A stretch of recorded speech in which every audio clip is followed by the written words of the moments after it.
Meus queridos, hoje eu vou direto ao ponto com vocês. Eu gostaria de parafrasear um texto de Ellen White, onde ela diz o seguinte: se não sabem qual é a vontade de Deus sobre determinado assunto, nunca digas, eu penso, assim suponho. Até mesmo porque, meus amados, o que eu penso, o que eu acho, o que eu suponho, não terá validade nenhuma perante Deus. O cristão, o verdadeiro cristão, ele deve agir por princípios bíblicos e não por modismo, o que o mundo anda pregando. Meus amados, dentro da Bíblia, biblicamente falando, não há nenhum relato em que uma mulher foi escolhida para ser sacerdotisa, ali servindo no templo do Senhor. Esse era um ofício estritamente e exclusivamente masculino. Eram os homens que serviam no templo do Senhor, no caso, os levitas. Mas então por que isso tem sido mudado na nossa época? Justamente por causa de uma cultura que prega a igualdade entre os sexos. Infelizmente, meus amados, o feminismo ele tem sido introduzido até mesmo dentro da nossa própria igreja. Mesmo que de uma forma velada, mas ele tem sido introduzido. Esse movimento social, o feminismo, ele prega o quê? Gente, o feminismo prega a igualdade entre os sexos. Mas eu, particularmente, não vejo isso. Eu vejo realmente o feminismo querendo ser superior, pregando uma superioridade feminina. Então, a mulher ela quer fazer as mesmas coisas que os homens fazem e ainda se acha melhor. Não, faço o mesmo que eles fazem e ainda consigo fazer melhor. Gente, o feminismo é uma coisa diabólica e, infelizmente, tem sido aceito de uma forma meio que suave, mas tem sido aceito, no meio do nosso povo. Amados, mesmo se o feminismo prega, mesmo se fosse apenas visando essa questão da igualdade entre os sexos, já estaria errado. Porque a Bíblia, ela traz a mulher como sendo submissa ao homem. Então não tem igualdade. O problema é que essa palavra submissão se tornou uma coisa horrorosa. Soa mal aos ouvidos de algumas mulheres justamente por causa dessas pressões sociais e culturais do nosso tempo. Mas nós não somos do mundo. As coisas do mundo não deveriam nos afetar e nem nos causar influências, meus amados. Bom, falando sobre essas questões do pastorado feminino, eu gostaria de ler com vocês aqui na primeira carta a Timóteo, no capítulo 3, eu não vou ler tudo para não ficar longo, mas lá vem sendo especificado ali quais as qualificações que um homem deve ter para ser um bispo, quais são as qualidades que a pessoa tem que ter para ser um bispo, um pastor. Então, lá no versículo 2 diz o seguinte: é necessário, portanto, que o bispo seja irrepreensível, esposo de uma só mulher, temperante, gente, isso aqui também é muito importante, hein? Temperante, sóbrio, modesto, hospitaleiro, apto para ensinar. Lá no versículo 4 diz o seguinte: e que governe bem a própria casa. Meus queridos, quem é o governante do lar? É a mulher? Não. A Bíblia nos traz o homem como cabeça do lar. A mulher, ela não governa o próprio lar, é o homem que é o governante do lar.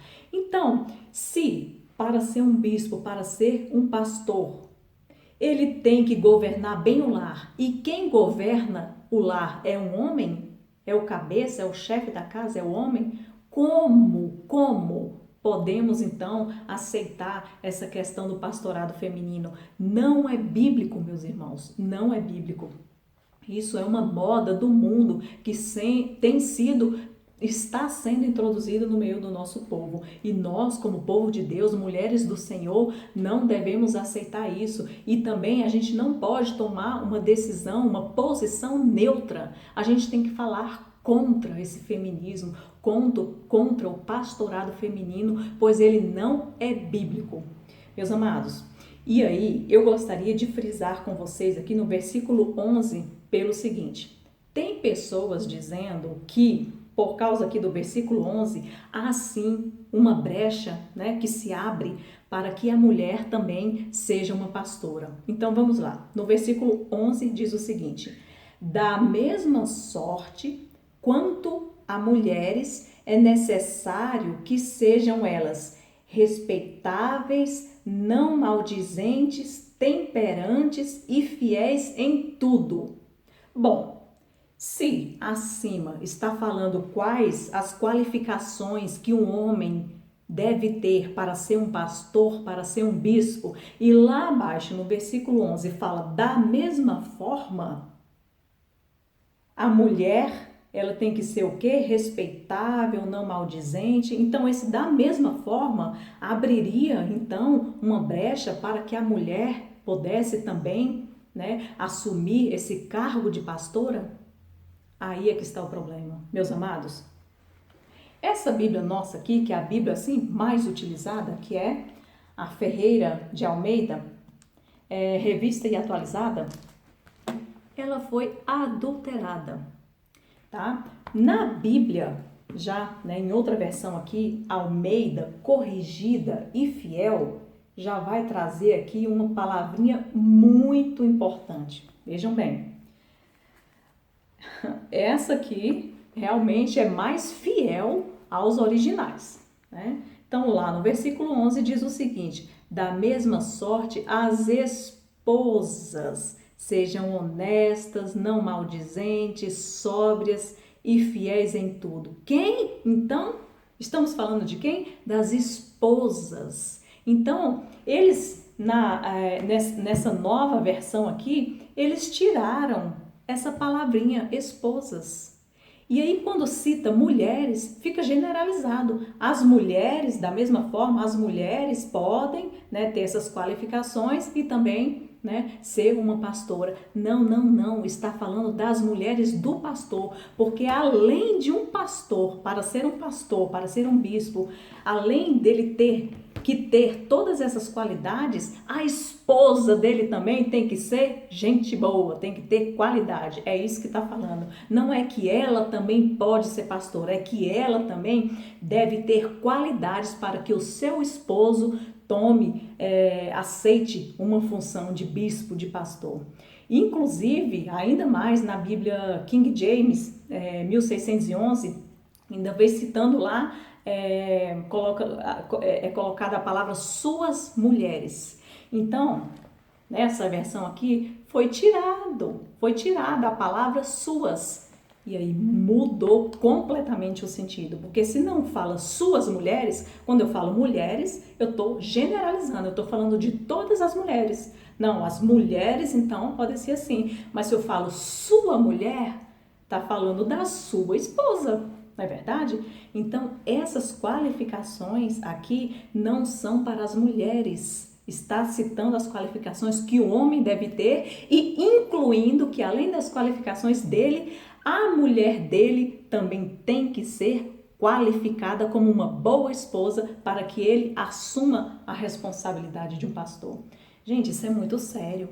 A Bíblia, a gente não pode usar pequenos trechos da Bíblia para justificar, né, um pensamento nosso, né, um pensamento nosso que muitas vezes está sendo um pensamento que está acompanhando aí o mundo.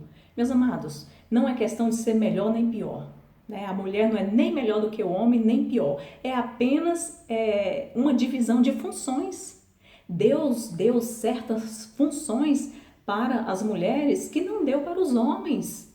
E a gente tem que aceitar isso. Eu sempre falo, uma coisa que eu sempre digo, meu povo, nós somos criaturas. A criatura ela não deve se rebelar contra o que o Criador falou, né? Então, isso é o que o Senhor nos pede. A função da mulher é essa? Então, é essa função aqui que eu vou exercer. A função do homem é essa? Então, é essa função que ele deve exercer.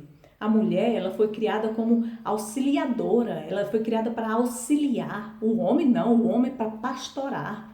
né? A mulher, ela cuida, o homem, ele lidera. Mas, infelizmente, atualmente, a mulher, ela está querendo tomar a liderança do homem. E isso só vai trazer mais coisas ruins para o meio do nosso povo.